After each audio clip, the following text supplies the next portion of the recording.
Hey, this ain't a drill. Only time I'm playing is on the field. And when I'm on the field, no, I got mad skills. And you know we bout to eat this a fast meal. Y'all gotta pay for this heat like a gas bill. We keep on coming back, so yeah, they mad still. 716 make them pay me some bad bills. Red, white, and blue like Superman, so you know we eating at the Super Bowl. Kill the competition, set up the funeral. Josh Allen catching all the shots you go for. We callin' blitz. Ready to start, we ain't calling no quits. I'm the #1 draft pick. A lot of y'all talk, but I ain't hearing it. Only listen to Keyshawn and Talk about the Bills, dominating on the field. All our players got them skills. Buffalo gon' make a kill when we talk about the Bills. Dominating on the field, and our players got them skills. Buffalo gon' make a kill.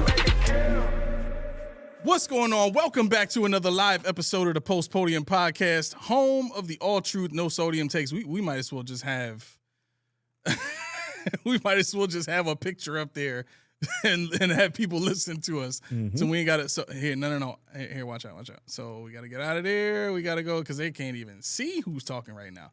All right, so go here and bam. So we should be back there, and then we can go here, and hopefully everybody can see us now. Yep, already. All right, yeah, I'm gonna tell you right now, you're gonna get the best audio quality in Buffalo, but the video might be shoddy. Don't worry about that. I know I cannot go till 8:00 tonight, just so you guys know I gotta get out of here on time. Yep.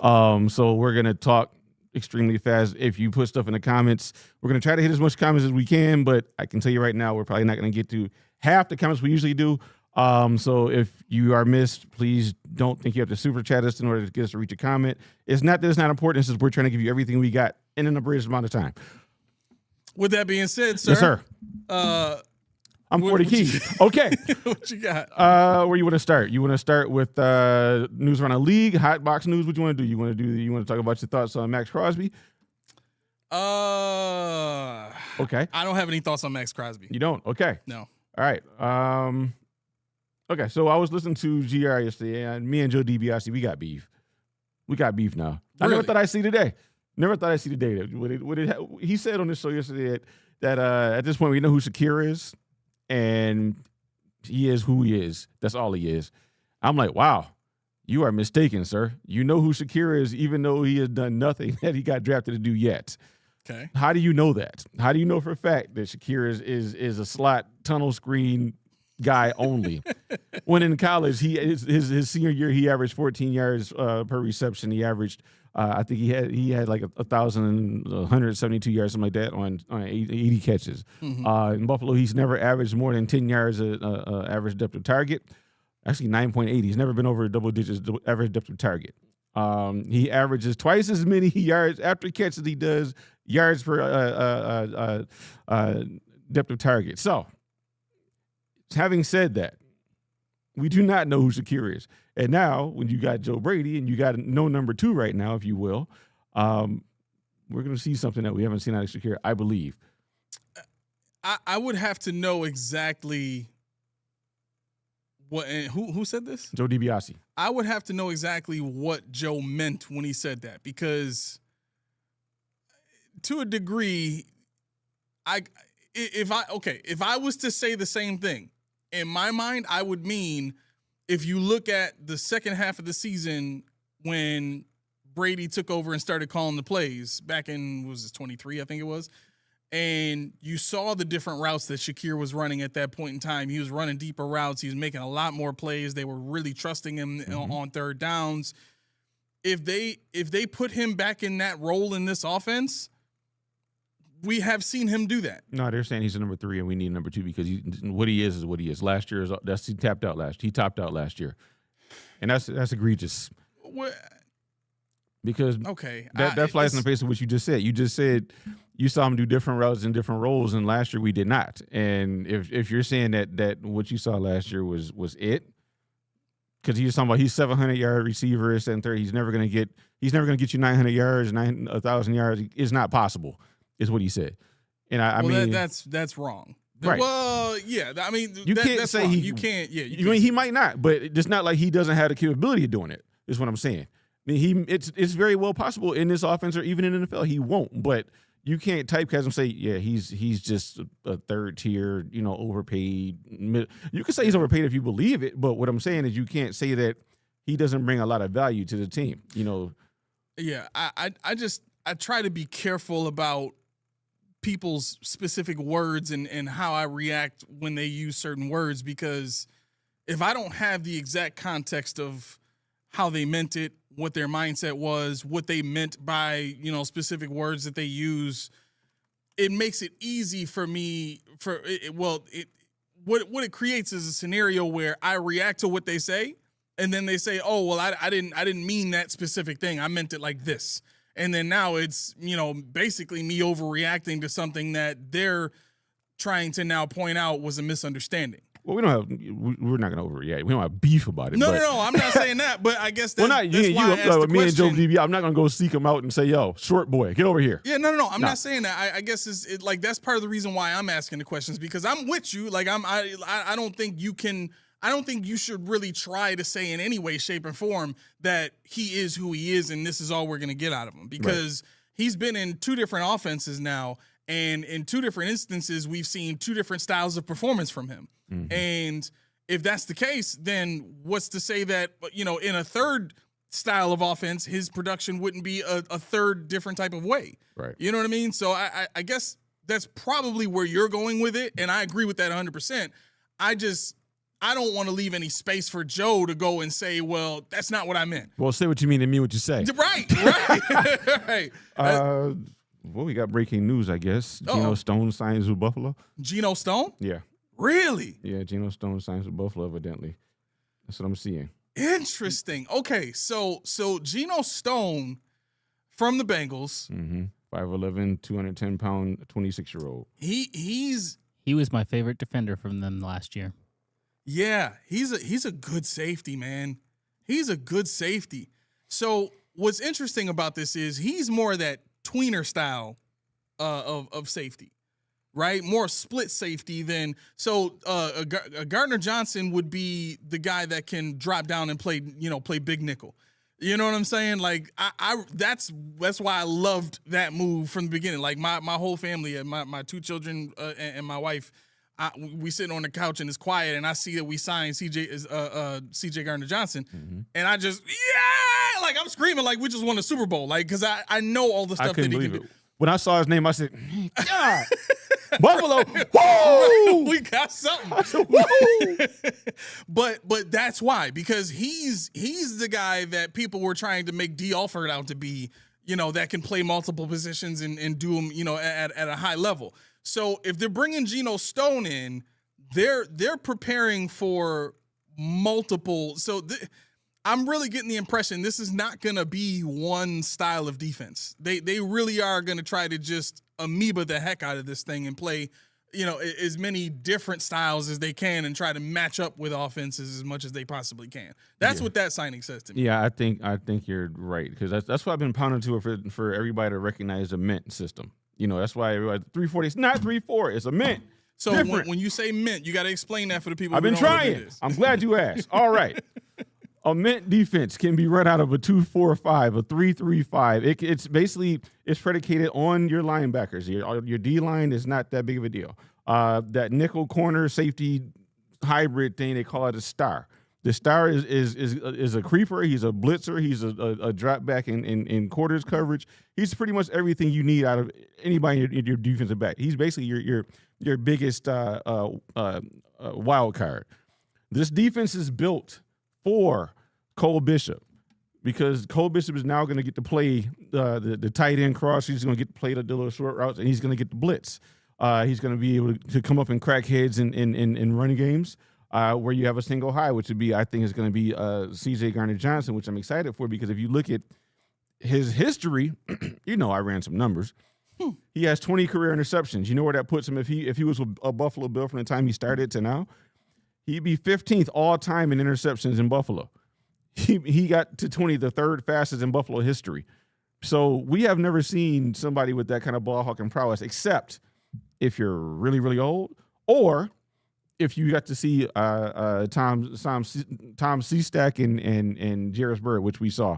But yeah, if you look at when people say, we got to have 2 edge rushers, we really don't need 2 edge rushers in this. What you have to have is a nose tackle that can slide out to the one. Mm-hmm. Ed Oliver is going to be excellent in his defense, because the 4-eye is he's still He's still responsible for the B gap, which is where he is in the 3. But what he's supposed to do now is he's supposed to collapse the hole so that the running back has to try to choose a role on the fly. And he's supposed to feed him to C.J. Allen. I mean, Dorian Williams. Also, for you guys that don't like Terrell Bernard, if he's healthy, will be excellent in this defense. This defense is what he ate at in Baylor. We saw the clips, the blitzes, the mugs, all the stuff that he did to get to the quarterback, and he's clean. So that's why one take is paramount. But it's not going to be a one set lineup. That's why Bradley Chubb is a decent signing. Decent. Now, when I think about Bradley Chubb, I don't know if you guys remember saying, "Yeah, that's me." I guess you're wondering how we got here. See, I wanted Jason Oweh. People wanted Max Crosby. People wanted Trey Hendrickson. People wanted blah, blah, blah, blah, blah. Mm-hmm. But how did we get here? We couldn't afford them comfortably. See, what I like about this year is not so much the players that we signed. It's more so the way that we manipulated the cap to get the pieces that we needed. Maybe not the high-end pieces, but we got, I'm not going to say we got the great values either. If you love Prego, you don't like great value, you got the Ragu. We'll just say that. You got that middleman. Bradley Chubb contract middleman. Now, I want to take it back for you guys that are like overly ecstatic about this free agency. I have 3 major things that people are going to push back on me for. I don't think you will, but you might. It's fine. But everybody, Big Baller Bean knocked it out of the park. He got our center back, did he? No, the center actually. So here's the way that worked. I had it, but yeah, go ahead. Oh yeah. It wasn't until Tim Graham put out the tweet that Connor McGovern said to him. Mm-hmm.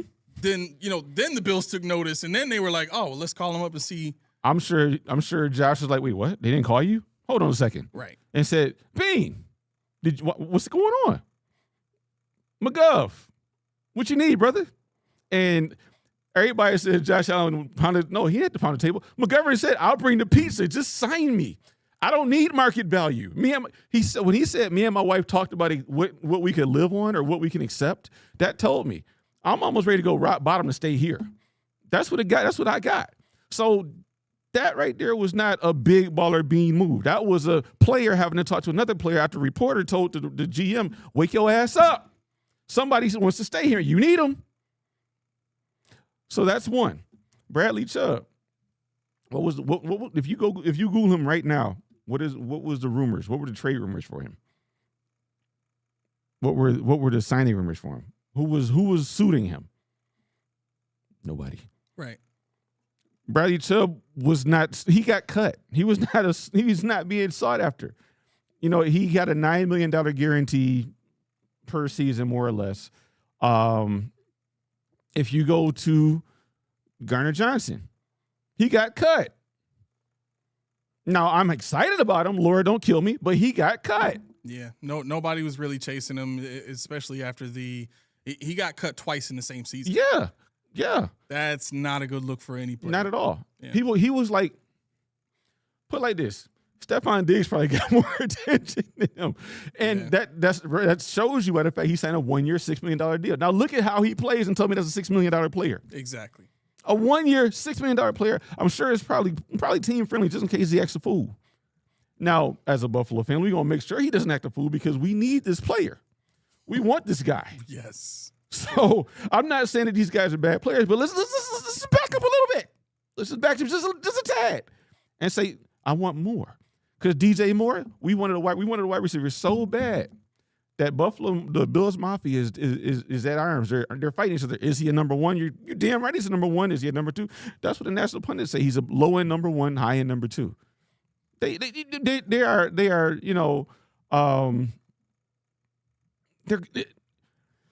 they're fighting each other because they're starved. They're starved right now. They just want something. Yep. They don't want Khalil Shakir to be the number one. They don't want Keon Coleman to see the field. They don't want to hear about Josh and Palmer anymore. They want something. And DJ Moore is something. Very much of something. He's the first person on this team that has shown you that he's capable of giving you 1,000 yards in the season. And they want that. Because Not only did they bring Dawson Knox back for a reason, that tells you they don't have faith in their wide receiving core. That tells you that. Now, I like Dawson Knox. I wanted Dawson Knox. I'm happy he's still here, but the fact that everybody, oh, cut him, you can save it. They don't have faith in the receiving core yet. They're going to do more, I hope. They're not done. The job's not done. It better not be done. No. Tommy said Keys, I knew it because he was in X. See, man, I told you. What were you worried about? Okay. I never said, never, ever, did anybody hear me say we couldn't sign any free agents this year? I said Trey Hendrickson wasn't going to happen. Justin Jefferson wasn't going to happen. You heard me say that. Mm-hmm. And where they at? Well, here's the issue here. The only move the Bills have left is that little restructure that they're going to do with DJ Moore's contract to get his cap hit down to like $7 million and free up about 16 in cap space. Mm-hmm. And that's going to leave the Bills after the draft with about maybe $6 or $7 million. Free me. And how you do it again? Huh? How you do it again? Oh, you just you double click it and then this will pop up. Okay. Yep. All right. All right, yeah, so you go there. Okay. You could do it from here, too. You just double-click yours. I thought, I messed up. It's cool. I'm trying. Yeah, so here's why I brought this up. Close this. All right, so here's why I brought this up. So if you go to Over the Cap, and you look at the team cap space, it's $100,391. Mm-hmm. That's our cap space right now, right? We want to applaud Brandon Beane for the job he's done just to free up space to do what? Fill the bare minimum. Get a draft class. Like, really. Yeah. Like, he filled the open spots. We needed a receiver because we let two receivers. It was what? Yeah, we let two receivers go. Three receivers. Sorry, I forgot Gabe Davis. So you let three receivers go. You bring one back. You let what? Two safeties go. You brought two in. You brought a pass rusher in. You let two go. You get what I'm saying? Like he's basically just filling the bare minimum, mm-hmm. and he's filling it with guys that fit the same profile as what left. Bradley Chubb is a prime example of that. C.J. Gardner-Johnson and Geno Stone now are the only two players that I can think of that are above and beyond anything that we've signed here in a very long time. Probably since we signed Micah Hyde and Jordan Poyer, back then. These are the two best safeties we've had this is the best safety room in general we've had since, prime Poyer and Hyde. Mm-hmm. And now we got three. You know what I'm saying? Which most good defenses have three now. So, my point in all this is we're losing perspective on the bigger picture of what's taking place, right? For anybody that's out here saying, well, you're going to complain about anything that Brandon Beane does. If they fired the coach you want, there's this dude on Instagram now that I'm seeing regularly. I just get tired of hearing his voice now because all he does is criticize people that criticize what the Bills do now. And is it him and another guy? Yes, I know he's about. Yeah, I want to. Like seriously, it's starting to get old. You know what I mean? Like you want to pretend like you don't, like you aren't drinking the Kool-Aid, but you're also criticizing the people who criticize the moves of the team, and then the reasons you give for that contain no context whatsoever. Nope. They contain no true perspective whatsoever. My point in saying all that is this: when you look at the moves the Bills have made. Besides Geno Stone and C.J. Gardner-Johnson, name me one other player that the Bills have brought in that rivals what the Ravens have done, that rivals even what the Raiders have done, that rivals some of these other teams that when you look at the players that they signed, like I think I can't remember. There's a team that just signed Rasheed Walker, who's thought to be the best tackle in free agency right now. Rasheed Walker? Yeah. Yeah. When you look at moves like that, and we signed the best guy possible that was out there right now. That's who we went and got. We traded for the best possible pass rusher. We signed the best possible pass rusher. That's what we did. Why? Because we're serious about getting better. Panthers. The Panthers, right? So here we go again. The Panthers signed the best tackle available. They signed the best linebacker available, and then they also signed the best pass rusher available. Yeah. The best young pass rusher available, because obviously Trey Henderson, well, we don't know where he is, and Max Crosby was a trade. Yeah, Roy said, what are you signing to say about Jordan Hancock? Maybe need another year of seasoning. It just means that for once, maybe iron sharpens iron. If Hancock, this is a new regime, and I think more so. I think it's funny that this is the complete opposite of what we had, because if you think about it, this is what I mean. If Sean McDermott had Jim Leonard and Jim Leonard was getting more shine than he got, he would get rid of him. Who's thinking about Joe Brady right now? Everybody's like, Jim Leonard. Everybody cares about the defense now. And if you don't, you're lying to yourself. You might like the wide receivers, but you don't care about anything. You're interested in, what does this defense look like? Who's he bringing in? Who's going to do what? And everybody, Jim Leonard his name is on everything without saying anything. You don't really see him talking on what's the punter's name? McAfee. You don't see him on McAfee. You don't. Right. You see Jim. You don't see him at all. But these moves are being made, and people, they say, "See, I told you, Sean McDermott." No, what happened was Brandon Beane was getting the players that Sean McDermott asked for, more or less, and it didn't work. Now he's getting the players that Jim Leonard asked for, and it's on paper looks great. Yeah. But I need to see the baby, because what if it doesn't work? What if it doesn't look great on the field the way it sounds? We're excited, and I'm ready. Trust me, I am ready. Anybody that talked to me off of this show, you know how much I am into this defense. I even said, like I told you on Monday, I changed the defense on my video game to mimic what they play, so I can really understand what it is. It's going to be fun. It's going to be. All you really need is a nose tackle. Yeah. I think DJ Reader's still out there, but how you going to sign him? You got to draft somebody. To do it, because you got everything else on defense. Offense is a quandary. What are you going to do to make that better? But defense is not as bad as people think. It was a scheme thing. Right. It wasn't a player thing. And I told y'all last year, the year before, the year before that, these players all don't suck. They being used wrong. And I told you that. I am not a McDermott fan, but I am not going to sit here and say McDermott is gone, so this team is going straight to the top. I got to see it. That's all I'm going to say, you guys. For those of you who remember a couple of episodes ago when we talked about the salary cap and how it's going to change over the next two seasons, Mm-hmm. Do you remember what the number was for 2027? No. What was it? We were $20 million over the cap. Yeah. In 2027. And this was before free agency started. This is before any of the restructures were done. I think aside from Spencer Brown. Spencer Brown might have been the only one that was done at that point in time. When I looked at it before, we had $20 million of cap space in 2027. Mm-hmm. Do you know how much cap space we have right now in 2027 with all of the moves that were made before the Geno Stone signing? Mm-hmm. We are $3.5 million in the hole In 2027. in 2027 right now. Yeah. This is what restructuring does. Yes. And this is when everybody says everybody does it. I know they do, but explain to me how Max Crosby gets traded away. You sign $200 million worth of people, and you can still take him back. Mm-hmm. Explain to me how you didn't lose not one player, and you still got to assume a $31 million contract you didn't expect. Explain me that. For context, 2028, we were supposed to have over $110 million in cap space. Right now, $77 million. You ate up $40 million in cap space between restructures and signings. Yep. Yeah. Jim Monis, the podcast that you told me about. Yeah.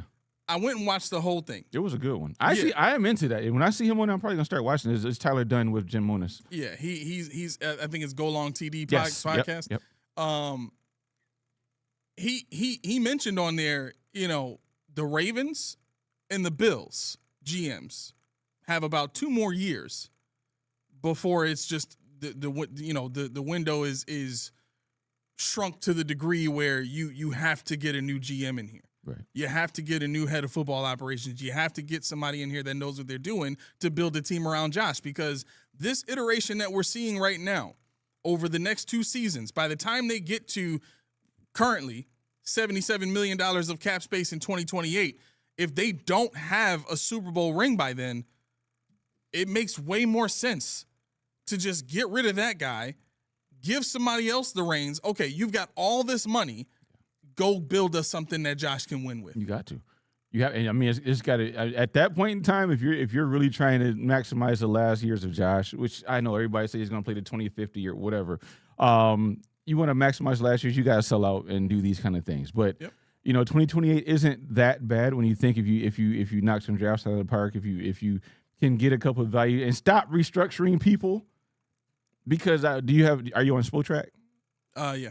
Does it tell you what the dead cap is going in those years? I don't know if it does or not, but you have to take your medicine for like 27, as it stands right now. What the dead cap is, where but yeah, you have to take your medicine. That's what I liked about what they were doing. It looked like they were taking their medicine. It looked like they were saying, we're not going to touch because Deion Dawkins was the second one you should have did if you really just going to go for it. And they haven't touched him yet. yet. And I'm like, don't. Because he's a free agent in 28, and I don't want him on the books in 2030. I think he's under 29. He needs to be off the books after this year. Yeah, and they restructured him, so he's not. Taron Johnson, I don't know if I think Taron Johnson might be on there next year as well. Yeah, he is. He's on there for the next 2 years. Yeah, and they didn't have to do that because we didn't do anything with the money we saved with him. Right. So yeah, Roy, I love the void years. I love it like a hole in my head. Laura said, show me the baby. Right. I mean, I'm not trying to hate on anybody. I know this is a negative podcast. We're just gonna make the tagline. This is all negative all the time. Whatever. Hey. But might as well just own it at this point. Like, okay, fine, whatever. I'm just gonna try to keep it real with y'all. Yeah. And this is coming from the other side of the rah-rah people that don't give you any facts. They don't give you any mud. They don't give you anything that's dirty. Right. We're going to give you the other side. They just talk about how much they love everything. Yeah, and how much this can work. Right. You watch. I'll throw names up. You watch Joe Marino. He's going to say he hated Deion Walker. Hated Deion. He was his least favorite pick. Listen to him talking about him now. You know who can win a Super Bowl next year? Who? The Raiders. They could. Like, if we're going apples to apples, oranges to oranges, the whole purpose of the system we have now in the NFL is what? Parity. Is any team can go from worst to first. We saw it with the Patriots. Right. That's what happened with the Patriots last year in 2025 is exactly what the NFL wants. Mm-hmm. They want teams who've been terrible being able to come back to life instantaneously. With a few right moves, they can be right back in it. Right. Right? And I'm trying to resist getting into this main point that I want to make because I know we're trying to get a lot out here. Really quick, $46 million in dead cap right now. Next year? Right this year. Yeah, right now. So we're like 8th or 9th in the league, I think, right? Somewhere in there. 9th. Okay. 9th, yep. But when you're thinking about this statement of, well, the Bills have everything they need to go win a championship. Well, yeah, okay, fine. So if that's the case, so do the Raiders. Right. Like tell fans over there that they don't have enough. Yeah, I just wanted to hit this real fast. Joe Zaddy, they're already gone. So they Shaq and Matt Milano are not even on the team, so we can't do anything with them. They restructure Milano so he counts heavily against the dead cap. Shaq Thompson, I don't know if he had a lot of dead caps. I won't quote that one, but I know Milano to get that pay structure last year, his pay cut, which also moved money down the road, that's going to count heavy against us this year as well. So whether he's here or not, which he's not, it doesn't really make a difference. Yeah, linebacker wise, I would not count on them going after linebackers. I do think they really like what they have in Dorian Williams and Terrell Bernard. Yeah. To be quite honest, and Joe Andreessen kind of fits into that mold as the backup to Dorian Williams, and then I could see like a Jeremiah Trotter. I could see Elon Orange out of I forget where he went to school. I could see a later round a pick that's going to come in. That's where I was going. Yep. Yeah, so I could see that, but I don't think C.J. Allen is an appropriate move to make it at 26 if they stay there, which I don't even think that's appropriate. Yep.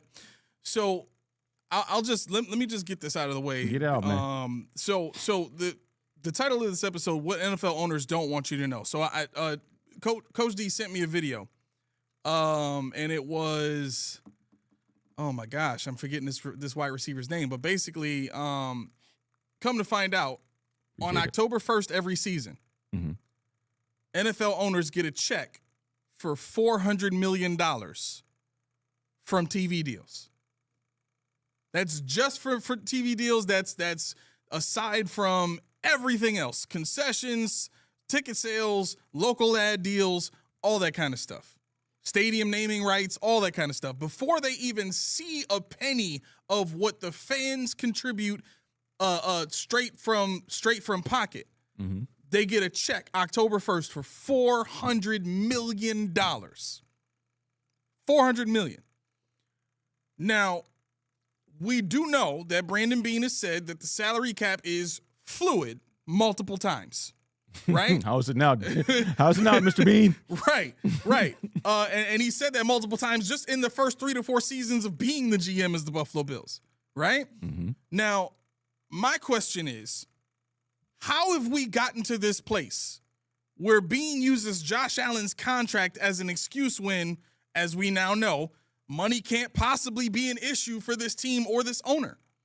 How do we as fans allow this GM, this president of football operations, to get away with the excuse that there's not enough money, there's not enough ability to do everything possible to get like the best of the best talent in here? We couldn't do what it took to sign Trey Hendrickson? Well, yeah, I mean the salary cap is a cap that they can't go above, but they built Josh Allen's contract in a fashion where they can keep pushing down the road because they know that he's not going anywhere. They want to keep him here for his whole career, obviously. So they built it so they could keep knocking these numbers down. Every year he's going to get restructured until he's like 39 and he's bad, or 40 and he's bad, whatever. Whenever he's no use to them anymore, they'll leave him alone and take the hit, whatever it is, and be on his way. But here's where I'm going with that. Here's where I'm going with that. Signing bonuses. Whenever they restructure somebody, they convert a lot of that money to what? Signing bonuses. Why? Because that money is able to be spread out over 5 years. Right? Now, signing bonuses in general tend to come more from the owner's pocket than what counts against the actual salary, like that actual cap number. Right? That gets paid out over the span of the season. That signing bonus, that owner's got to pony that money up front.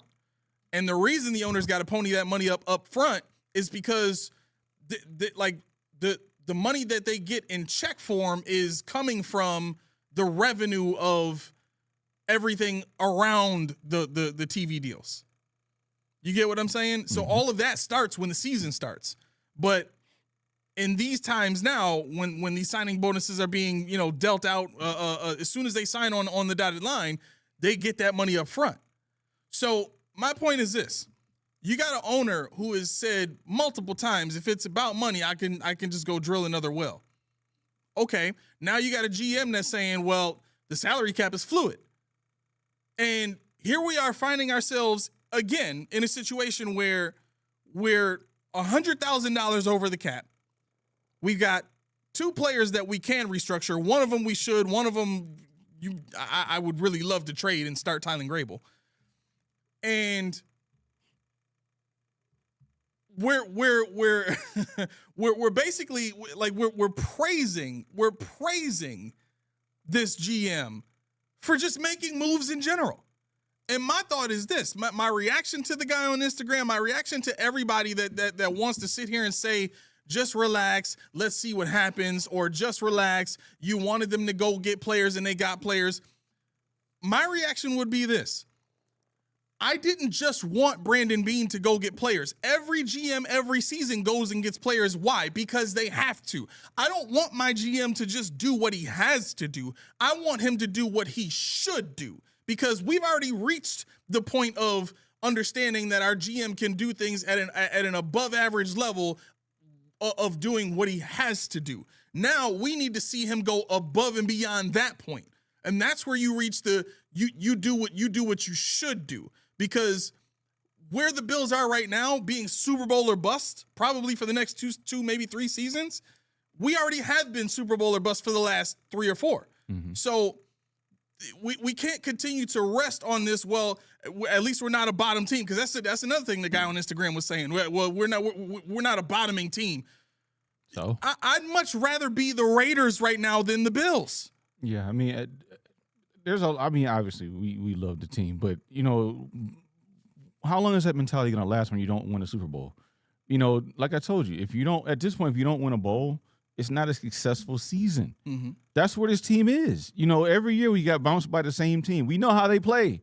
We know where they live. We know when they cut their grass at this point. We know what school their kids go to, not because we stalking, but that's how close we are with them at this point. Right. So the fact we can't beat them and they know us the way we know them, that's disheartening. So why are we okay with that? Not you. We're talking about people that are on other platforms that talk a lot. But it's like we're not the Sabres. See, the Sabres right now, anything they do, you're excited about. They lost last night. You think anybody cares? No, because they have a 99% chance of going to the playoffs for the first time in 17 years, whatever it has been. So once you get out of that thought process, because trust me, Yarmo and them, they're not going to live in that euphoria for so long. But that's what good teams do. Good teams are just like, okay, we conquered it. What's the next step? We beat the Chiefs. What's the next step? Okay, we got to the Super Bowl. What's the next step? We got to win this sucker. And you're one of the best teams in the league with one of the best quarterbacks in the league, and you just fired a coach that people revered as one of the better coaches in the league. So what do you do now? Do you go back to the well and say, well, at least we're not bottoming? No, you fired the coach for a reason. Thank you. The reason is to win a Super Bowl. He was holding us back from a Super Bowl, not the playoffs, not a winning season, the Super Bowl. So unless we get over the hump, like C.J. Gardner-Johnson said in his little blurb, I'm going to help you get over the hump. He knows about the hump. Exactly. Mike says, Eagles, San Fran, Rams, are those not good teams? That's the other point here, too. You got teams that are basically saying, F them picks, F that salary cap. We're just going to get as many good players on the field as we can possibly get. And not only are we going to do that, but we're going to identify the cream of the crop type of players. We're not just going to go get a middling running back and put him behind our offensive line and expect our offensive line to carry the load. No, we're going to go get Saquon freaking Barkley, who at the time is probably the second best running back in the NFL. I mean, based off his production, yeah. Right? So when I'm looking at that, and then I look at the Rams, they don't just settle for, we got Puka Nacua and we got Whittington and we got whatever other receivers we drafted. We're just going to continue to develop those guys. Oh no, Devontae Adams is available. Shoot, let's go ahead and get that. Mm-hmm. Like they said, forget the salary cap, forget them picks. Never mind any of that. We're doing what it takes to win a Super Bowl. All they're doing is following the same blueprint that they followed the first time they won a Super Bowl. What messed the Bills up was twofold. One, they didn't expect Josh Allen to be a $500,000 man. They didn't expect that. They didn't expect it fast. They didn't. So when they built it, Brandon Beane has no experience with salary cap with good players. Let that sink in. Before Josh Allen, you do what you want because everybody knows when you have a quarterback, you got to pay the quarterback. Everything else falls secondary. Tertiary. Quarterback is first. He never had to deal with that. Mm-hmm. Never until Josh Allen. Not at Carolina, nowhere, not in high school, we ain't do college, but you get the point. Never. So this is his learning experience. He's going to take his bumps and lumps. And that's why when he got on GR and got cocky about it, like, you didn't do anything, sir. Thank you. That's why I had an issue with that. You didn't do anything, sir. Thank you. Now you got to show me what you can do. And now when the rubber hits the road, what does he say? Quarterback makes too much money. Right. Like we're supposed to. Oh, okay. Sorry. You know what? You're right. You're right. Nobody else does that ever. Tom Brady, he took a pay cut. You want everybody to do this, that, and third. No, it's what it is. And Josh Allen, you got a quarterback that says, you know what? Just give me what you can. Right. What? You're a top 3 quarterback. Undisputable. Yep. No matter how you feel about the Bills, Josh Allen, top 3, undisputable. And he says, just give me what you can. Josh, what do you want? What you got? What's fair for you? Whatever you think I should have is right. fine. I don't care. And here's the other part of this too. And I'm not saying that this has to be Josh's mindset. I've never had a conversation with Josh before. But for someone to be, let me start by saying this. The team has shown that they're going to move as Josh moves, right? I want to get to this comment from Spin in a second. No, go ahead. I just want to see where we were real quick. The Bills have shown that they're gonna go by the way Josh goes. Josh wanted Kincaid. Okay, we got Kincaid. Dawson Knox is one of his best friends. All right, we're gonna give him a deal. Connor McGovern. you know Josh likes him. Okay, well, we'll find a way to keep him. Like, we didn't need to do that. He was already out the door, no money, we could have started Cedric Van Granger and had beautiful amounts of cap space, starting him and Alec Anderson. Anderson. Guard and center, boom, that's it. Roll with that. You've been developing this guy for how long? Why keep him on the team if you're not going to give him a chance to start? Why draft him where you drafted him? What kills me about that thought is when people in the comments, I was watching a podcast and he kind of said, you know what, McGovern going and Edwards going, we're going to probably have Van Granger. And the guy said, well, that's not going to work because Josh isn't comfortable with. How do you know? Are you in practice? Thank you. Have you seen them work together? Have you seen them fun? What do you know that I don't know? Because I can't sit here and say he's not ready. How do you know? Thank you. You don't see anything we don't see. You just like what you've seen. Right, exactly. That's what it is. You like the story of the brick oven pizzas. You like that. You like the camaraderie. You just like the culture. Yeah. They've basically turned the culture into this massive blanket that they can put right over people's heads, and because it's so plush and squishy and soft, everybody is just okay with it. They're okay being left in the dark. It's so nice up under this blanket. I don't care what happens on the outside of it. I don't care that there's car crashes and all types of chaos going on outside this blanket. Right. As long as I'm up under here and we're winning 12 games a season and we're making it to the playoffs and we're relevant in the conversation of Super Bowl contention, I'm fine as a fan. Let's just see if we can take that chance this year. Yeah. All those people that say, well, NFL is like football is a tough sport and not everybody gets to win a championship every season. And there's 32 teams, only one can win a Super Bowl. That's BS. Whoa. How is it that the Chiefs do it as often as they did? How is it that the Patriots did it as often as they did? How is it that the Eagles did it as often as they did in the time periods that they did? Obviously, they caught on to, hey, there's a pattern here that gets us to winning. Let's continue to recreate that. Yeah. They did it twice with two different quarterbacks and two different coaches in a span of 4 or 5 years. Yeah. I mean, you're talking about a team that put their best defensive lineman. There's rumors that he was up for sale. There was rumors that the Eagles' defensive lineman was up for sale. And why would they do that? Except they say, we can find another one. We'll get another one. Don't worry about it. Right. But we recycle. That's why we're getting older. At one point, we were one of the younger teams. Exactly. And now we're one of the older teams because we keep the same guys. You know, and there's a lot to be said. But I was watching a couple mic'd ups with, like, it was Cassius Howell, which is a college player, and a couple other guys, you know, other teams. And what do they say when they're mic'd up? They be like, ha, ha, ha, I'm mic'd, ha, ha. Buffalo? No, they don't say that because it's always, I love you, this, that, and third. We're giggity. They're having a ball. I'm not knocking them for having a ball. We're not the Patriots, but I like to have that culture. I like to have those playing with trophies because when it comes to Buffalo, I want to throw tomatoes at it. It's too far away. I don't have the kind of iron. But neither here nor there. I can tell you right now, if we get a GM that and it could be Brandon Beane, but we get a guy that's aggressive and says, you know what, F them picks, or you know what, I can find a way around this cap. Let me see. Let me turn the stone over that I haven't turned over, because he says he never leaves a stone unturned. Then what did I keep saying? Anybody that I talked to off of this show, when they say Brandon Beane called Trey Henderson, Brandon Beane, he's in on it. Yeah, Brandon Beane said he's in on everybody. He said it out of his mouth. Out of his mouth. If anybody's available, I'm going to call him. If somebody's not available, I'm going to call him. I'm in on that because I want to know if I can get them. What are they going for? What are other teams asking for? Because I might have a guy like that I might want to make a move on. Never does it, but he wants to know. So, yes, they're going to say the Bills are in on it because the Bills are a hot team right now. And a Bills signing a big defensive player, signing Justin Jefferson, signing anybody, really. If you have anybody that is hot right now and the Bills have looked through their garbage can, they're going to be on ESPN. It's going to be a link. You're going to have these thirsty guys on X, these thirsty guys on Instagram, these thirsty guys everywhere trying to break a scoop. And that's why we can't feed into this stuff.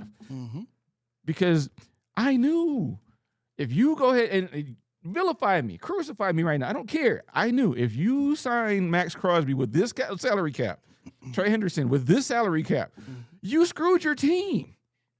You screwed your team. Because when we had Von Miller, Josh wasn't making whatever he's making out, $400 million or whatever he is. we can't do that with a defensive end that's going to play a 4-eye. And that's why I kind of have an issue with this comment from Spin, right? Because Spin says Raider no franchise QB, Pats their QB on a rookie deal.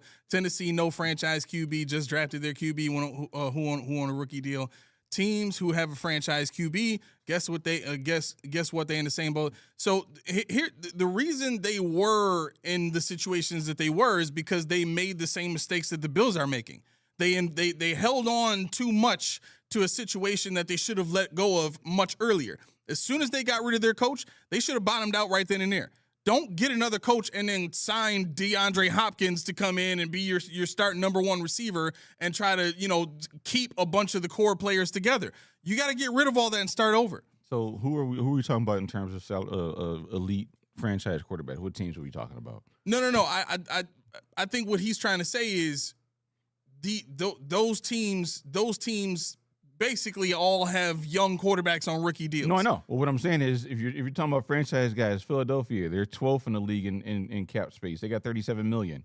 Who else do we have? Who we want to go to next? You want to go to the Rams are 18th. They got $27 million in cap space. Kansas City, Patrick Mahomes, they got $25 million in cap space. Mm-hmm. Dallas, they got Dak Prescott, who's not great, but he makes a lot of money.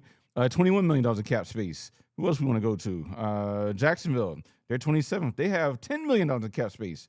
Buffalo is 32nd, negative $151,000.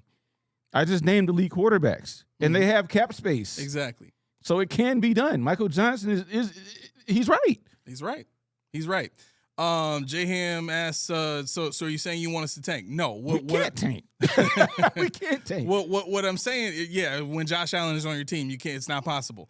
What I'm saying is this: when Josh Allen was on his rookie contract, we were. I'll put it like this: when did we sign Von Miller? 22. Was Josh on his rookie contract in 22? I don't know if he was on his rookie, but I know he wasn't on this one. Let me go back. I'll pull it right now. Okay. So Josh Allen 2022 was on. Yep, rookie deal. That was the last year's rookie deal. That was the last year of his rookie deal, right?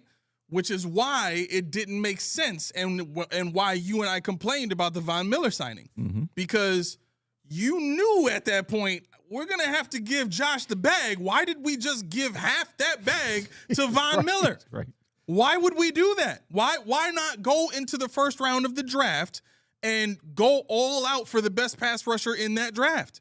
Like, give whatever you need to give, because if it's about running it back but just adding additional talent, well, then you go and you get the best pass rusher you can get in the draft. Do we know who the best pass rusher in that draft was? I don't remember, but okay. I'll look it up while I was. What's up, Tom? And J Ham, she said they just restructured Lamar. Yep, and so they have a lot more cap space than we do. Right. But my point in bringing that up is to finish off the thought on wanting to tank. Mm-hmm. The point there is you want the team to make the right moves in the right moments, and what we've seen Brandon Beane do is just make a move that works better for the continuity of the program and consistent winning regular season games rather than doing what it takes to get to the top. Like it's you know what it's like? It's like having a race car, right? And you're your own company and you decide, man, I got this sweet race car and the engine in this thing is like the best in the entire racing league.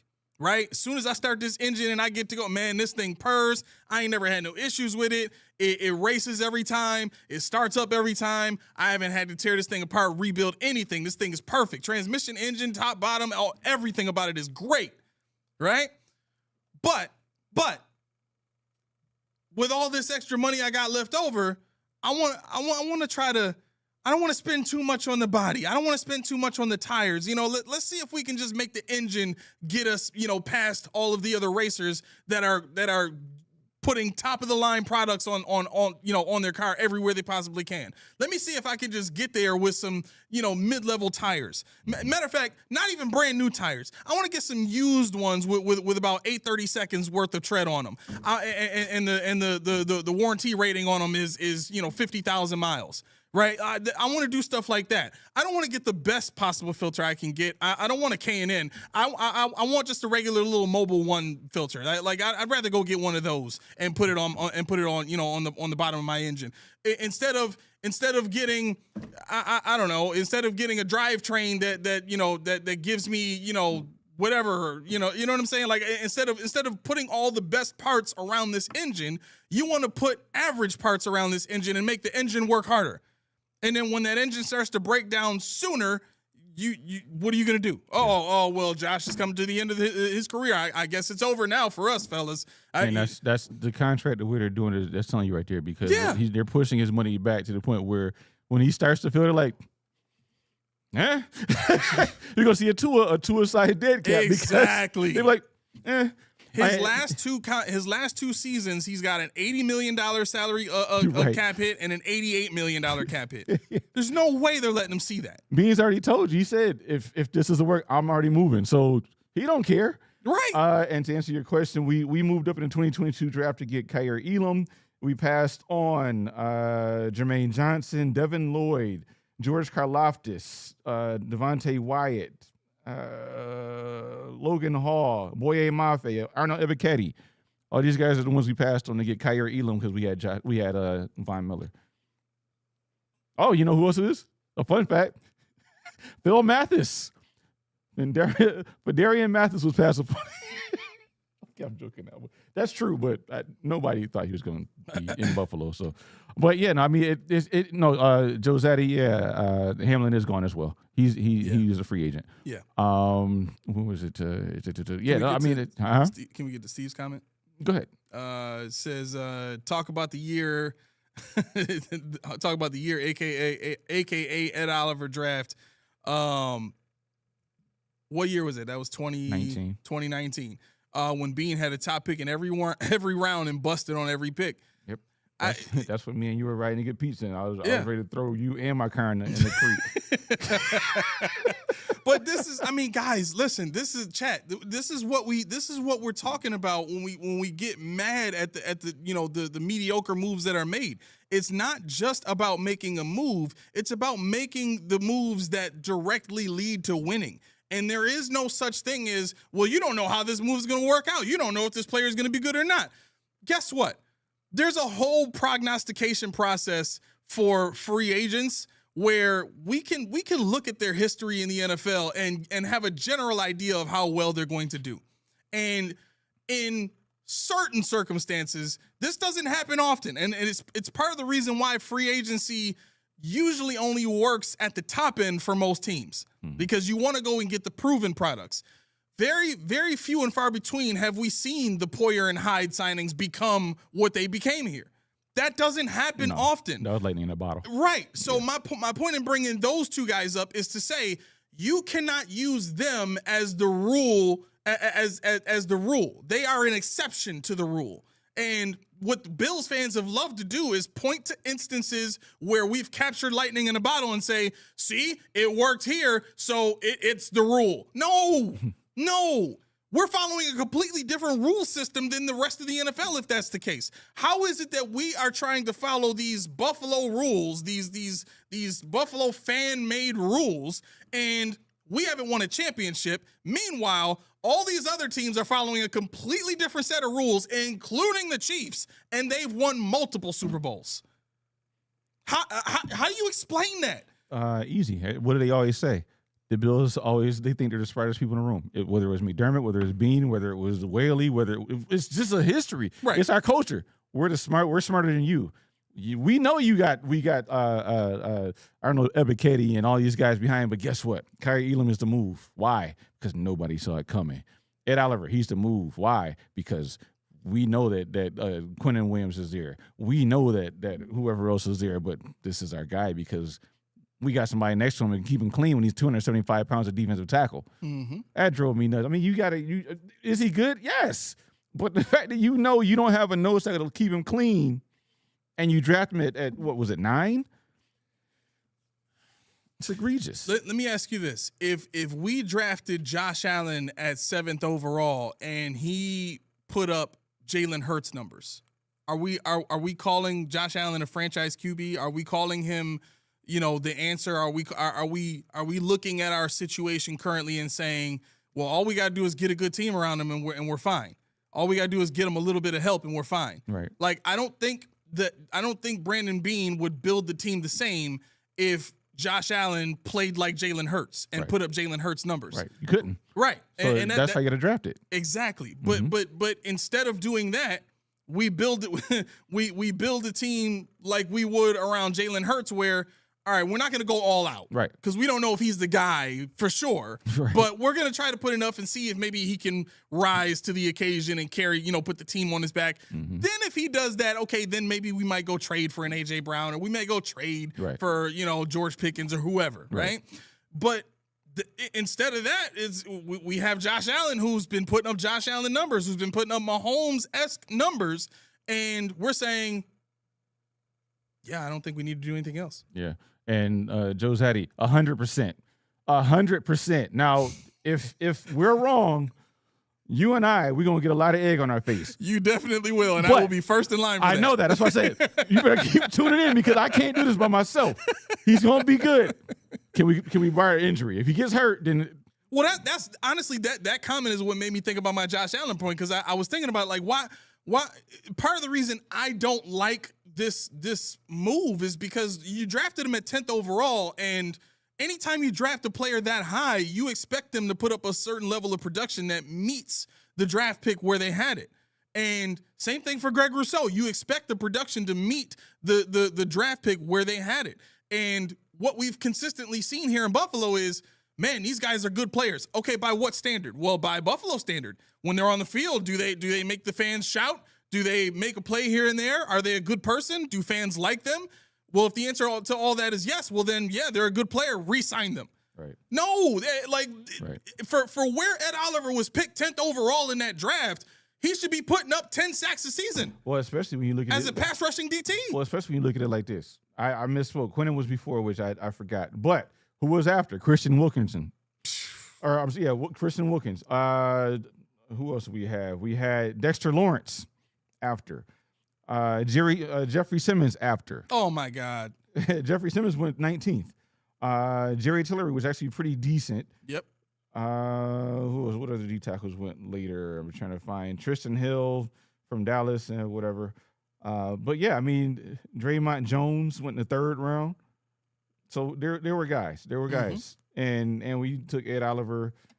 And I don't even who else was around him. Let's see. I think at the time we still had Starlo Tulele on the team, and I think that was we signed DQ the season after that. Yeah. So imagine, let's just say everything but the draft pick stayed the same. Yeah. If we include Jeffrey Simmons in that defensive line next to DeQuan Jones, mm-hmm. how many teams are running on us the way they used to? Mm-mm. If we and again, none of this is to say that Ed Oliver doesn't play the run as well, but he's the guy that gets double teamed. Right.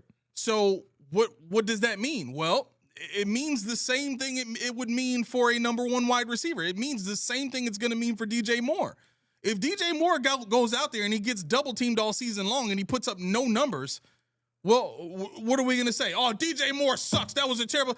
No, that might not necessarily mean that. I don't like the move because of the player and the money, but you can clearly see with context that he was double teamed the entire season. Well, what does that mean? That means you got to put more on the field than just that one guy.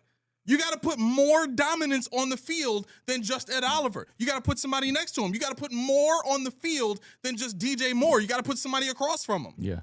J Ham, I saw your question. I didn't forget you. You said my question is, what do you want him to do now? No hate, genuinely curious. Talking about Bean. What I want him to do? I mean, there's nothing he can do. Resign. That's what I want him to do, is resign. Dang. Okay. Step down. Boo. That's who's asking me on now. Step down. No, but I honestly think he's doing what he can do, and that's eat his medicine, take your medicine. But he's starting to not. He's starting to sign people and do all this extra stuff, and it's starting to make me uneasy. Right. And I can tell you, Tommy from Mafia Sports Report, Tommy, if you're still here, I don't even know what time you go on anymore, so just put it in the chat so everybody knows when to tune into your show. But at the same time, I told Tommy, I said, he's like all these levers, and we didn't do Deion. Yes, I hope we don't do Deion Dawkins. Not because he's terrible, because he's old now. Right. You know, he's talking about he's got to lose 20 pounds to get back. We saw him out of shape last year. Mm-hmm. You know, the people made fun of that wrestling video. They weren't making fun because it was funny. They said the dude out of shape. Yeah. He Did was you see breathing. the boxing video? Oh yeah. He didn't even turn when he comes with the cross. He like, just what are leans. you doing? Yeah, he just leans into everything. So like he's punching like this. Yep. Like that's his cross. He don't turn at all. Ain't nothing in there. No what hip. are you doing? Yeah, no hip. And what that is his midsection is too big. And this is not me talking as if I'm that dude or nothing like that. But when you don't have that core strength, that's what you get. You don't get the turn and the flexibility that you saw last season. So I think we need to focus on trying to figure out within the confines of this season, putting the best iteration of the Bills on the field that he can without mortgaging the rest of the future. See, what I'm worried about with him, and I don't in my heart believe that Bean is fired. I know you do. I don't believe he's fired if they don't do whatever this year. I think he's going to be asked to remove himself from the GM position. And I think he'll get a shot at the what he's good at, the president of personnel, player football operations. Mm. But Bean has told you, and this is what I'm worried about. He said, if this doesn't work, the movers will be at my door. He already knows, so he's not like he's at peace with it. I wouldn't say that if I wasn't at peace with something. Yeah, I know it's over with. Right. I saw McDermott's face. He knew. He was like, it's cool. I don't want that, especially when you're still employed by this team. Exactly.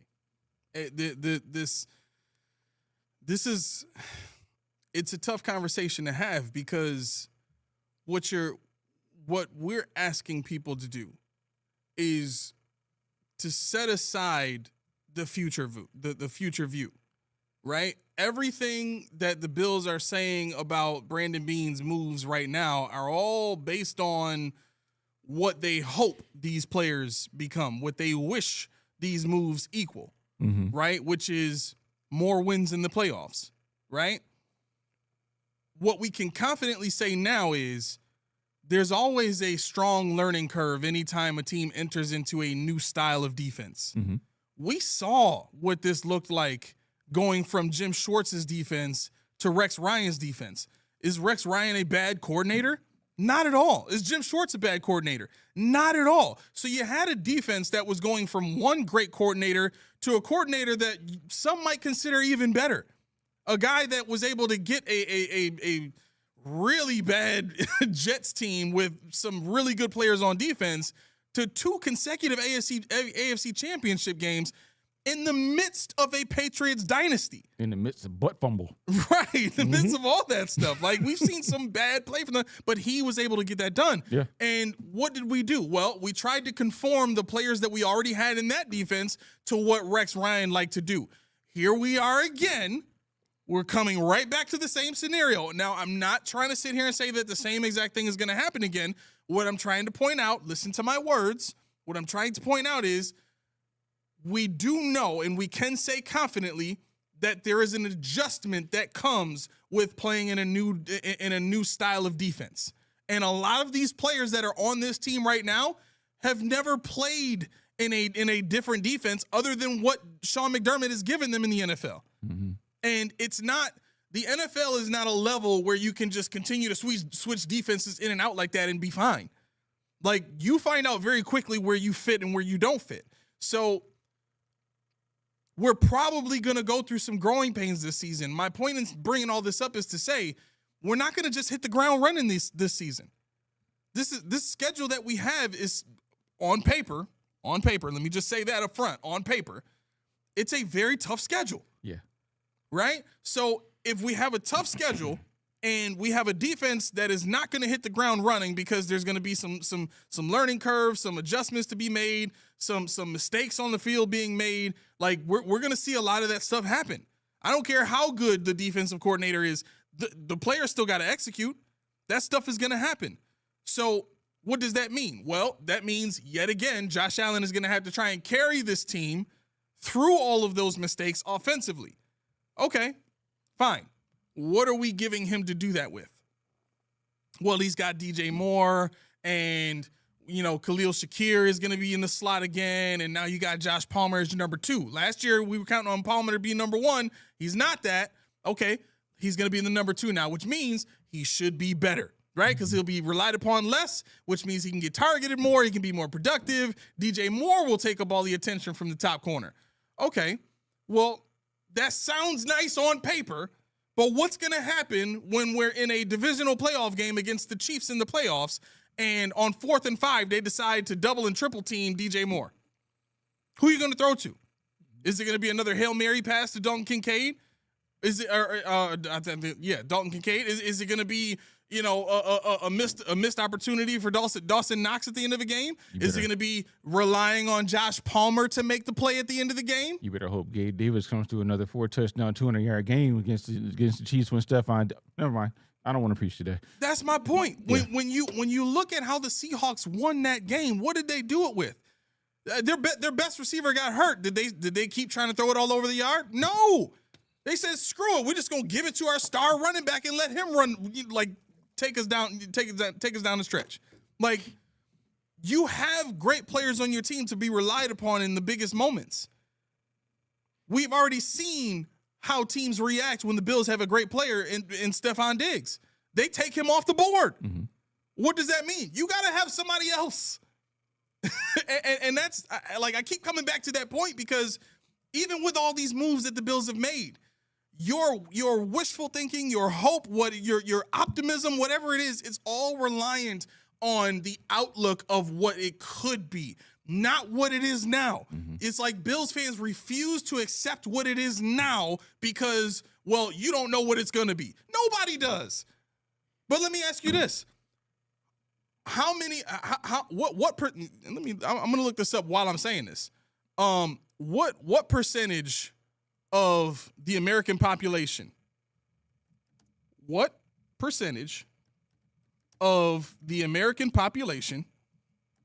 are entrepreneurs? How many do you think? Percentage of American, 30%. Are okay. You said 30%? 30%. Approximately 16 to 19%. 16, it translates to about 30 million people. That's not a lot. No. That's not a lot. At all. So my point in bringing that up is most people prefer job security. Most people prefer the safe route. Most people prefer what they perceive to be stable ground, right? That's human nature. We seek out safety. We want shade over our heads. We want a cave around us to keep us safe from attack when we're trying to sleep. We want community to learn and develop and communicate with, and that's protection also, which is why people like communities. And I'm talking about old school communities, but all of that doesn't take into consideration the context of itself. The very nature of job security is very little risk involved, right? Now, who are the richest people in the U.S.? I guarantee at least the top 10 to 20, maybe 30 are all entrepreneurs. There's not going to be one person that's working a 9 to 5 that's making more than the highest grossing entrepreneur in the U.S., in the world. That's not going to happen, right? So if the world around a Bills fan works where the highest risk equals the highest reward, aka Josh Allen, then why is it that we find such comfort in the way that the Bills are doing things now, where it's very little risk, above average reward? Why are we finding comfort in that? Well, at least we're not a bottoming team. Well, if you never take the chance, you're never going to find out if you can be a Super Bowl winning team. Well, I can flip that on his head, because everybody says you never know what'll happen. Can you guarantee if we stay status quo, you're going to get a Super Bowl next year? Right. Because if you can't, then what's the point? Exactly. And comedian Mo Brown, he said, I know people close to being, this is all he does 24/7 is Buffalo Boy. If I got paid $3 million, guess what? I do it for free, basically. I got no resources, just my phone and almost no free time and a radio. And all I am is Buffalo Ball. That's what he's supposed to do. You get paid handsomely to do that. That's your life. They literally say, I'm going to sleep in my office. They better really be sleeping in their office. That's what I expect. Just a couple comments while you're doing what you're doing. Yep. Keys, we need Watson at DT. One tech. No.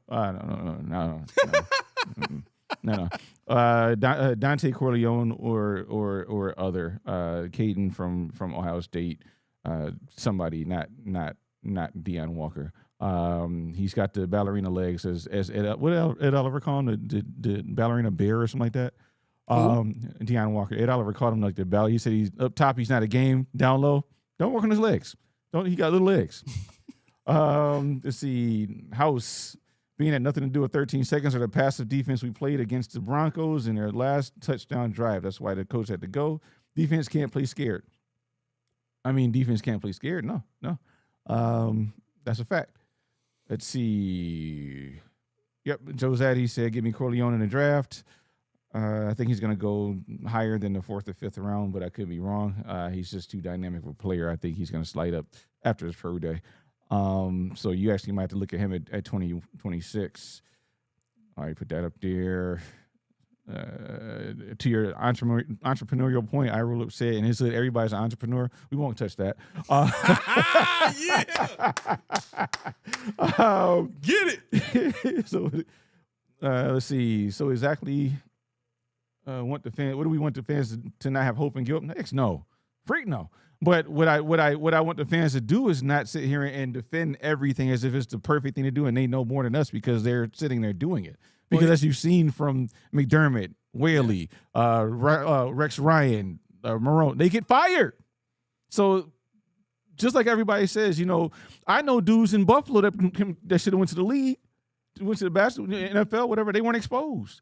It's who you know. It's the right time. It's all about timing. Just because you're sitting in that seat don't mean you're better than everybody else. I don't need Buffalo to lose faith because we have a good product. A good product. Good. But how do we get great? That's the point. I want you to start thinking about how do we get great. When you watch the team say, you know what? Cole Bishop. I say Cole Bishop because that's my guy. Cole Bishop, solid. But could we improve on Cole Bishop? Not because I want to, but that's how I want you to watch the game. Don't say, oh, man, Trey White, he's getting old, but he's still good. How do we improve? Exactly. Bean says, I'm always looking for ways to improve this team. How you do that with a negative $151,000 on a 51? For guys that don't know that, we're not even into the season salary cap. This is the top 51. Mm-hmm. So you're going to lose about 10 to 15 million more when it converts to 53. Yep. So I think J Ham said earlier, he said, well, hold on. I want to address this comment here too. To be clear about what you should do. And oh, my bad. I'll just say what I'm asking you to do. Yeah. What I'm asking everybody watching to do is do the same exact thing that you would do if your job shorted you on a paycheck. Would you just say, oh, well, let's just wait and see if they give it back to me.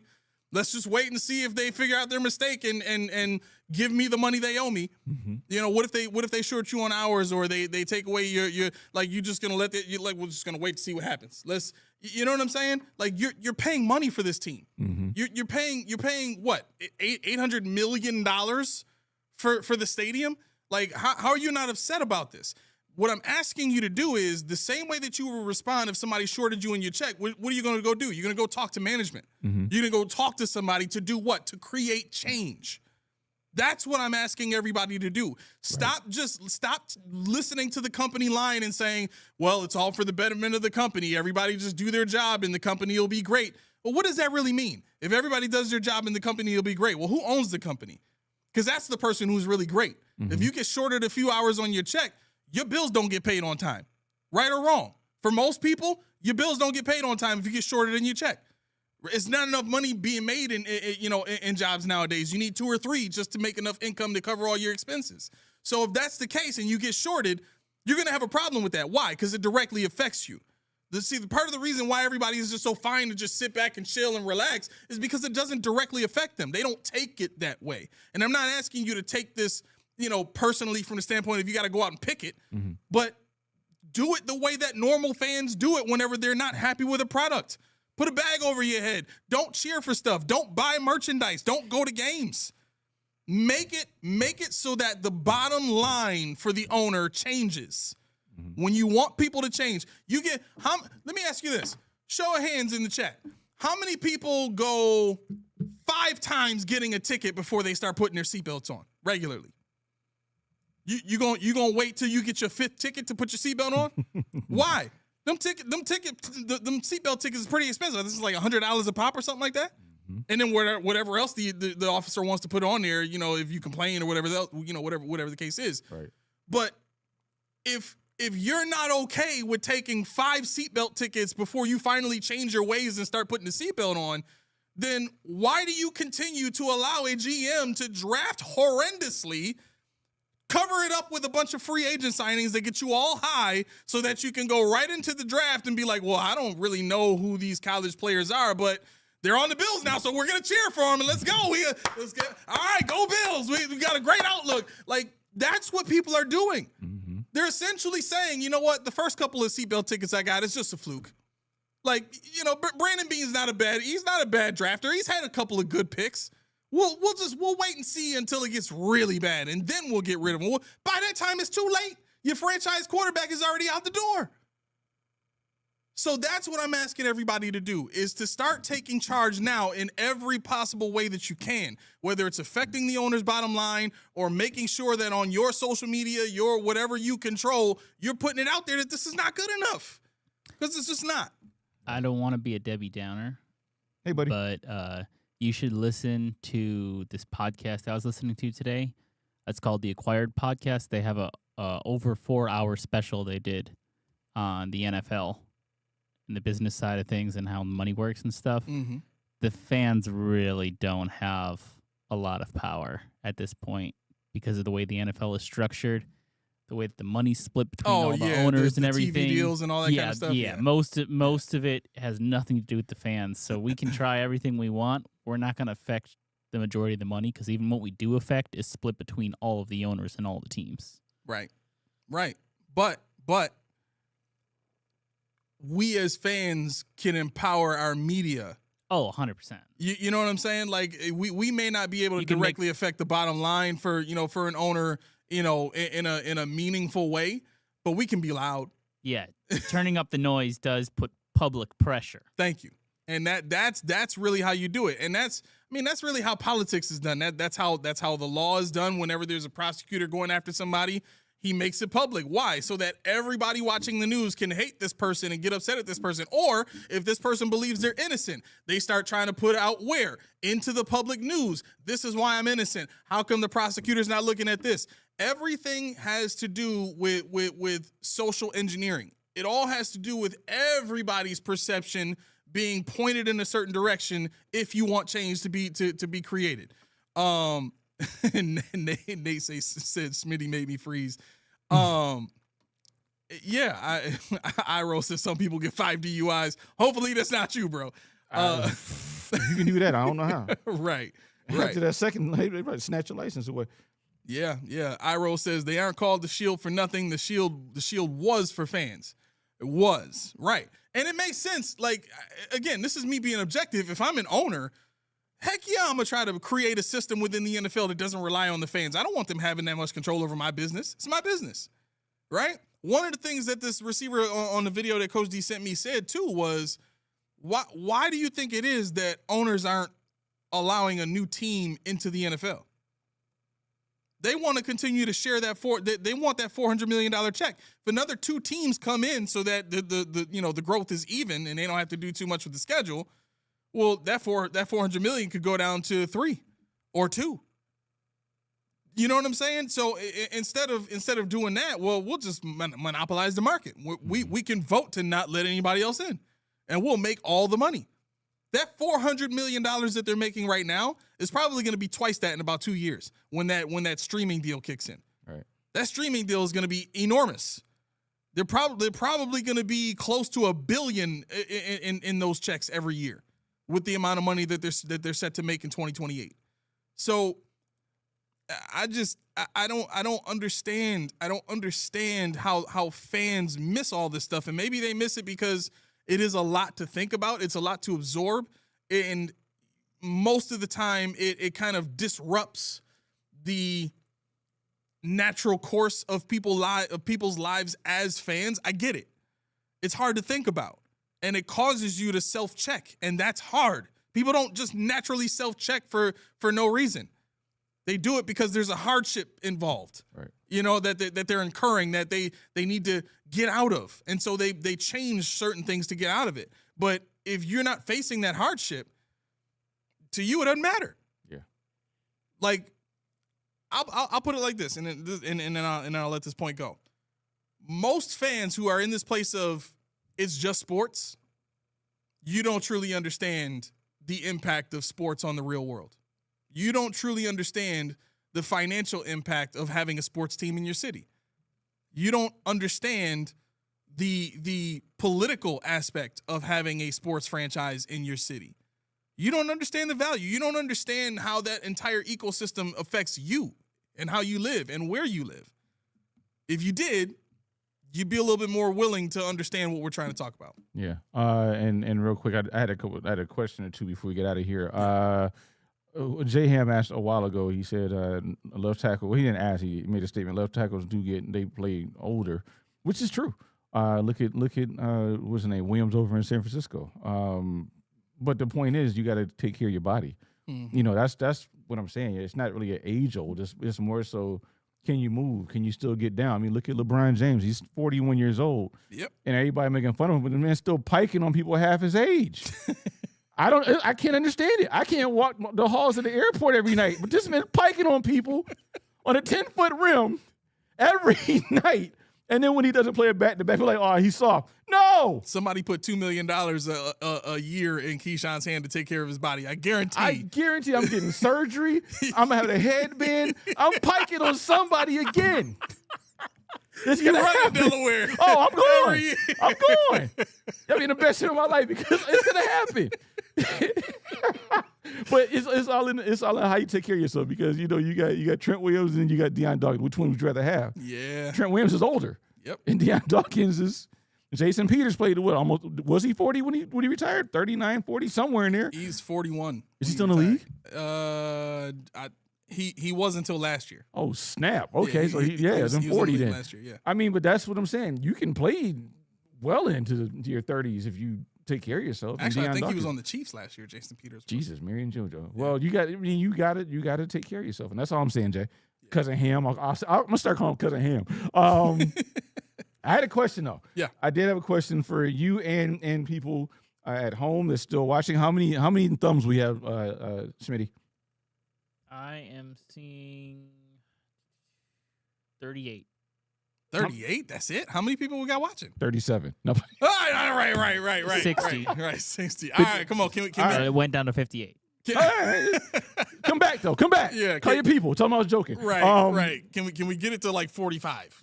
Can we get that? Well, the question I have for you guys is with all the gloom and gloom of the free agency we just went through for the last hour and 15 minutes or whatever it was, who are you most excited about that we signed thus far? It could be somebody that we've had already. It could be Connor McGovern. It could be Alec Anderson. It could be one of the new guys. I don't know enough about Geno Stone to really pick on him. But I know for me, obviously, it's CJ Gardner-Johnson. Hands down. Yep. So, yep. So, guys, put in the comments, who are you most excited about? I think that he brings something to the team that we haven't had in forever, since Rex Ryan probably. But I think that you're going to see a ball hawk. You're going to see somebody that's not afraid to hit, somebody that's all over the field, this is what I like about that signing. I hope he doesn't really like being in Buffalo at first. Why do I say that? Because he's 27, 28 years old. He wants out, and he wants another contract, a big contract. So what does that mean when you got a 1-year deal? You show your ASS. That's right. You show your ASS to get that big contract. Oh, yeah. And we could be the benefactor of something great back there with Cole Bishop, with CJ Gardner-Johnson next to him, with Max Harrison on the side if he's a starter, with Benford on the other side. However you line up, with Alfred in the star role, whatever the case may be. Steve Lindsay excited for Thug Life, gang. but yeah, I mean, it's Joe Zaddy said Chubb. Okay, I like about Chubb is he's versatile, and I like Chubb because he's an upgrade on Joey Bosa. That's what I like about Chubb. Now I want to see what Michael Hoyt does. That's the wild card for me with Chubb. If Hoyt does what I think Hoyt does, it's kind of like hybrid. Yeah, it's kind of like they cancel each other out because Hoyt can do all the things that Chubb can do, and Hoyt just has to get over the injury that he just had. Once he does that, we've seen his prowess and to be able to slide into the D tackle role, play it, stand up and cover, and rush from a stand up and a 3-point stand. So I mean, when you have a Chubb, when you have a Hoyt on the field, you don't have a tell. Offenses can't say, oh. See, that's what I didn't like about Trey Hendrickson. They know that he's not a good run defender. Now, Max Crosby, he's not the pass rusher that Hendrickson is as a technician style, but he's way better for a run defender. But for him, his natural ability is hand in the ground, and in his defense, that 4-eye is like, okay, fine. We're not paying you $40 million to hit the quarter. We're paying you $40 million to free up Terrell Bernard to hit the quarterback. Dwayne Wood, and that's why I was like, And I meant in defense, I was like, I'm not really into that. Collapsing B pockets, the B gap for somebody else when you're paying that kind of money. That's kind of like that Von Miller deal, even though he's way better now than Von Miller was when he signed with Buffalo. So I'm not going to go down that rabbit hole again. But can we talk about the nose tackle position? I don't like Deion Walker's not going to be a nose. If he's a nose, pack it in. They're going to do something different. And that really, honestly, if Deion Walker is considered the nose, you might see him slide over to the 2. The 1, somewhere in that range where he still has a shade. He's not going to line up head up on a center. It's not going to happen. And then that's when you'll see more of your pass rushing. Maybe Javon Solomon more. Maybe if we draft somebody,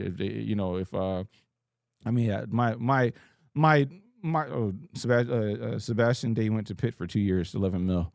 See, those are numbers is like, man.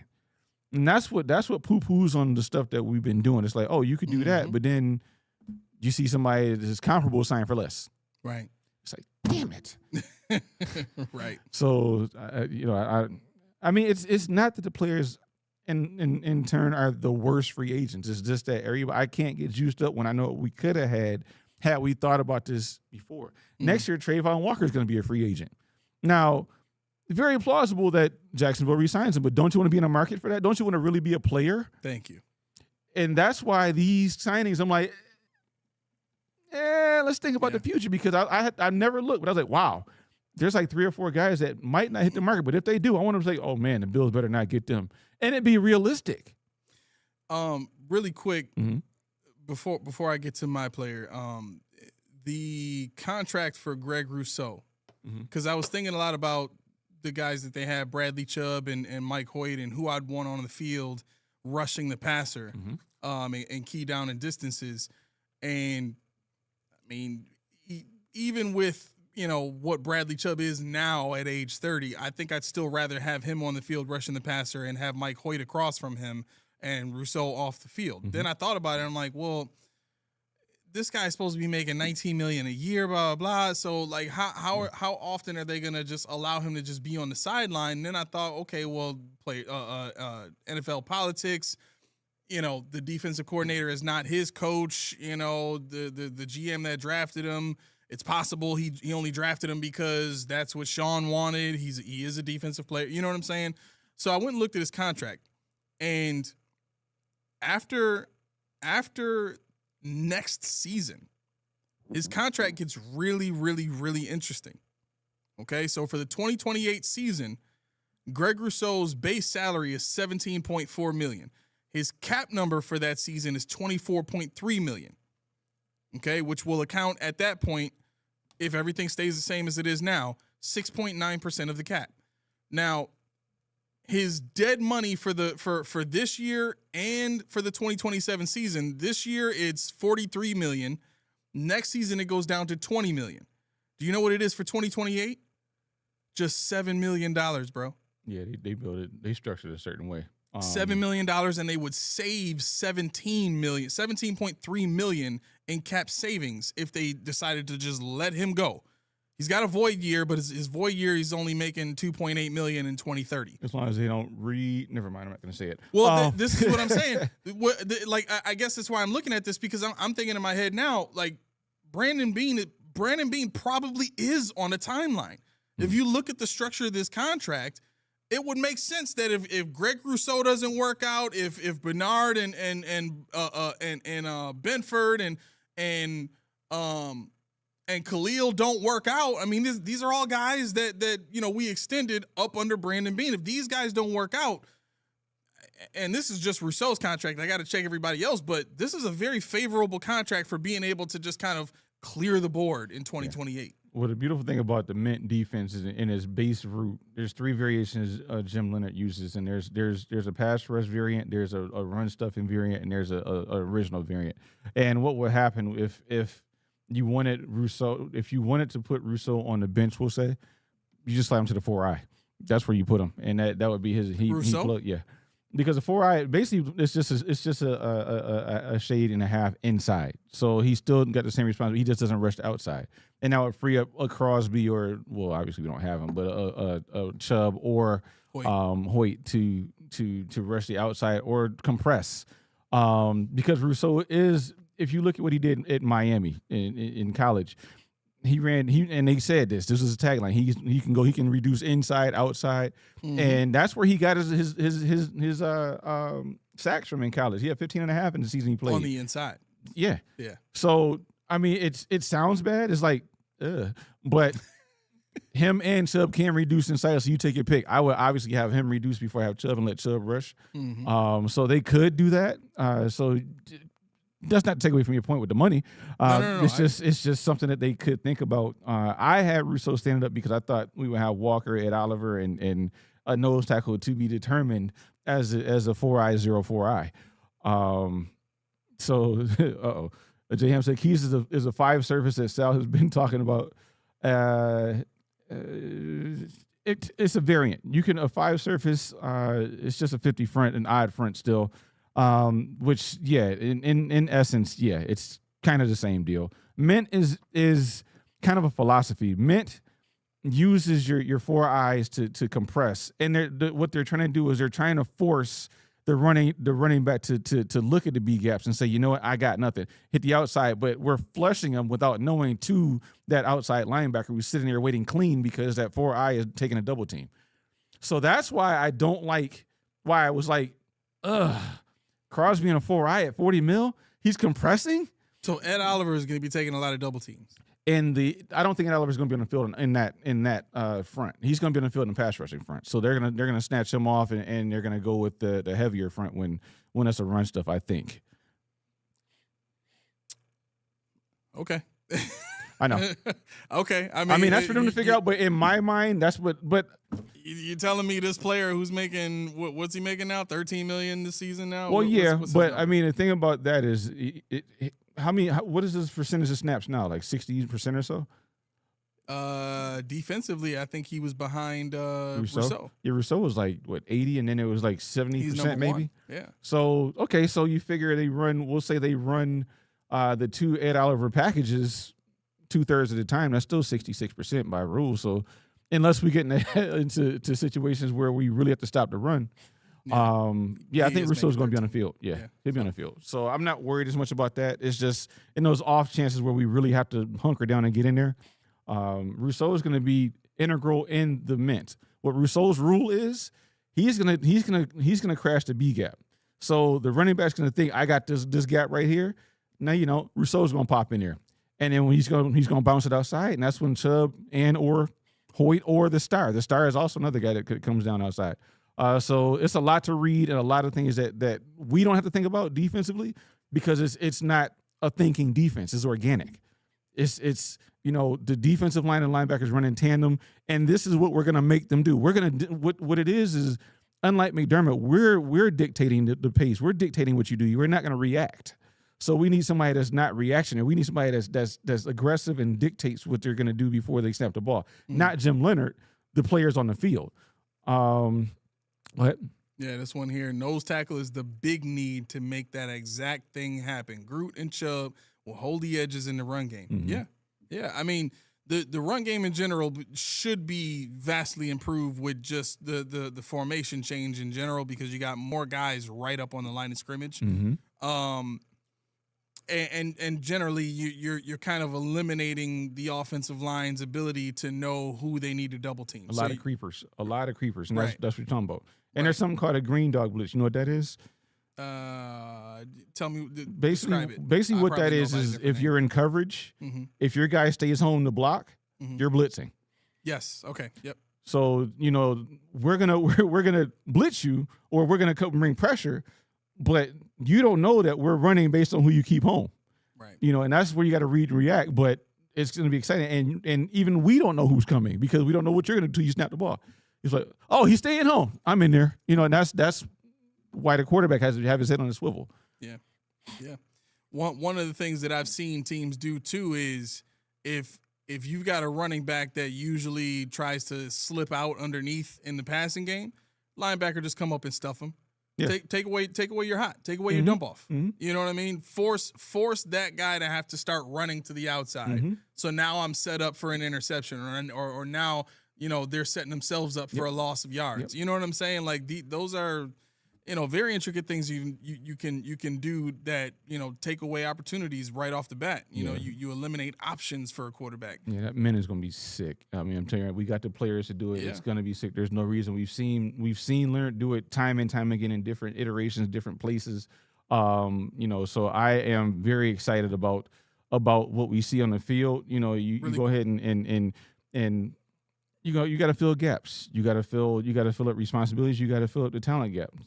But what we don't have to worry about any. We got 2 minutes. Okay. Just give me Well, a we minute. I know you gotta go. we got 2 minutes, but we got to at the close. Yeah, I know. All right. We gotta get it. I get it. I'm trying to leave you time. No. I wanted to get this to the folk about Geno Stone. Geno Stone is a really good cover safety. In 4 seasons, he's got 312 tackles, 2 sacks, 1 forced fumble, 2 fumble recoveries, 21 pass deflections, 14 interceptions, and 2 defensive touchdowns.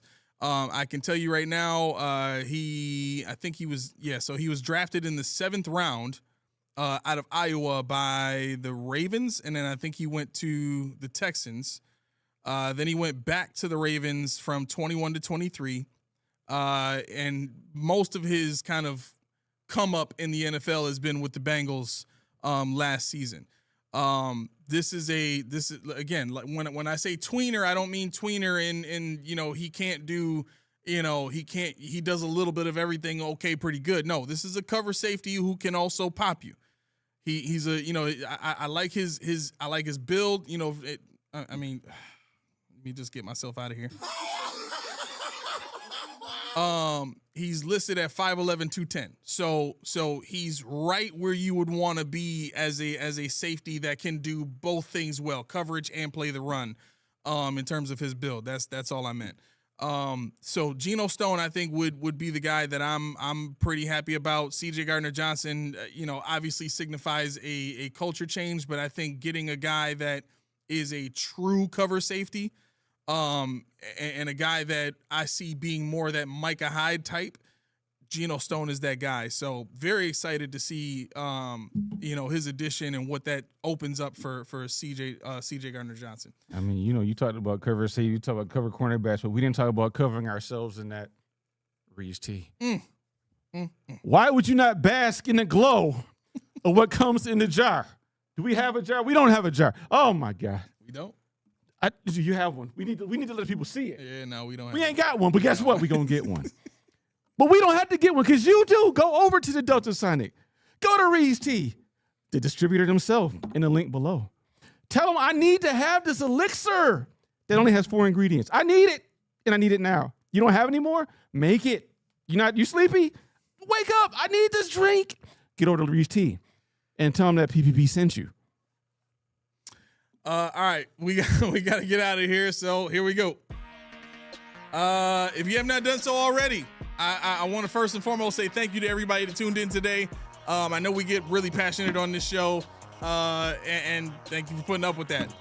That's what you get with us here at the Post Podium Podcast. So If you like what you heard and you like what you saw and you really want to help us out, one of the ways that you can help us out for free, obviously, is giving us a thumbs up. This is a live stream, so likes count more than anything else on live streams, right? So that's the way that you can help us out on these shows.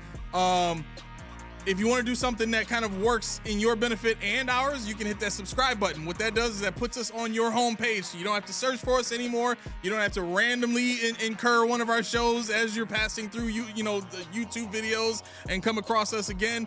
We're right there as soon as you open up your page, and you can hit us. You can hit us up right then and there. One of the ways, if you're one of those people that likes to do things that benefits you more than other people, is hit that bell button.